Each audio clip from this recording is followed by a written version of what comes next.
तीसरा दिया तुसा मैं अगल आखना कि इमरान की ये दसना मेहरबानी करके जे थोड़े लगन बगन ना गया बंदे ठीक है इन्होंने गल नहीं सुननी मरे ते भुलेखे विच कहन पर तू मतलब जरा मामला ठीक हो जैसी आखिरी कार्ड है इन्ना ही तो डुबाया गलतियां इन्ना टीम में है थोड़ी चलो रब जाना इंसान को गलती हो जानी छोड़ दे तू छोड़ना नहीं ना जी अगर वो गल्ला पर टकरा देना जिस तरह तक फैसला ना होवे अच्छा ये दसो तुसी पाकिस्तान च मौजूद जे लोकी वैसे निकल रहे ने लॉन्ग दे ਲਈ आजादी मार्च ਲਈ निकल गए क्यों नहीं निकले लोगों ने देखो ये इमरान का खाता नहीं इस पब्लिक का खाता है तुस मैनू दसो ना और कुछ ना वासी लड़ने गया उसने तो ऐसा बाबा तो पाकिस्तान खरीद सकना इतना पैसा होनी बीवी को पे आ अच्छा तो ਇਹਦਾ मतलब है कि ਤੁਸੀਂ ਵੀ ਚਾਹੁੰਦੇ ਜੇ ਕਿ ਆਜ਼ਾਦੀ ਮਾਰਚ ਹੋਣਾ ਚਾਹੀਦਾ होना चाहिए जरा खुदा ना वास्ता सिर्फ गुलाम असल गुलाम अल्लाह तो रसूल ने अच्छा खुदा का भाईचार जान नहीं देनी अच्छा एक गल दसना मैनू उत्थे सवाल नहीं अल्लाह पुछना तो कौन चरासी सानू अच्छा ये दसो कि गवर्नमेंट ਜਿਹੜੀ ਹੈ ਇਹ ਤੇ ਕਹਿੰਦੀ ਕਿ ਅਸੀਂ ਆंसू गैस ਛੱਡਾਂਗੇ ਤਸ਼ੱਦਦ ਕਰਾਂਗੇ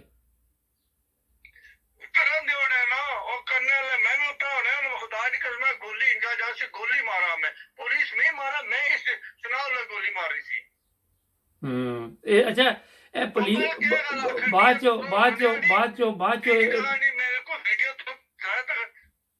ਬਾਅਦ ਚੋਂ ਪੁਲਿਸ पब्लिक ने ताकि उन्हें मुड़िया उन्हें आख्या सनाउल्लाह ते अंदरों कट का मार सा जे जेड़ा गल्ला कर रहे हो पब्लिक की तक पुजी है तो आर्मी शर्म नहीं आनी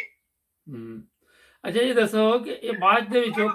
पब्लिक का माल खाने हो पब्लिक ने जुल्म करते खुदा का जान भी देनी है चलो ठीक है जी बड़ी मेहरबानी ਤੁਹਾਡਾ ਮੈਸੇਜ ਪਹੁੰਚ ਜਾਏਗਾ ਹੁਣੀ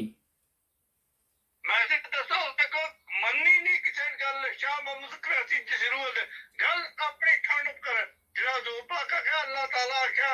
भाई आदमी लेके उन्हें आख्या बात ठंडी नहीं यार मेरे उन्हें आख्या अच्छा बात ठंडी नहीं सब तो नेकी ते गवाह टू नेकी ते अल्लाह का ठीक है तेरी ऐसा भी ख्याल रखो तो अगे बेटा दुआ भी सी मैं तो एक कुरान नहीं आज दसांगा एक दसी है मेरा भैया फोटो भेजी वो मैं इमरान खान ने सारे बंदे देनी है वो आज पढ़ो तुसी ਤੁਹਾਨੂੰ ਕੋਈ ਗੋਲੀ ਮਾਰਿਆ ਤੇ ਗੋਲੀ ਖੰਜਾ ਲਗਾਈ ਕਿ ਅੱਲਾਹ ਦੀ ਕਲਾਮ ਹੈ ਅੱਲਾਹ ਅੱਡ ਤੇ ਜਿਸ ਗੋਲੀ ਨਾ ਲਾਈ ਸੀ ਚਲੋ ਠੀਕ ਹੈ ਸਰ ਤੁਹਾਡਾ ਮੈਸੇਜ ਪਹੁੰਚ ਜਾਏਗਾ मैसेज मेहरबानी ਤੁਹਾਡੀ ਅੱਲਾਹ ਕੋਈ ਰੱਖੇ नाज़रीन पंजाबी थोड़ी सी मेरा ख्याल मुख्तलिफ थी मगर आपको समझ आ जाएगी सब्सक्राइब करें जुड़े रहे हमारे साथ।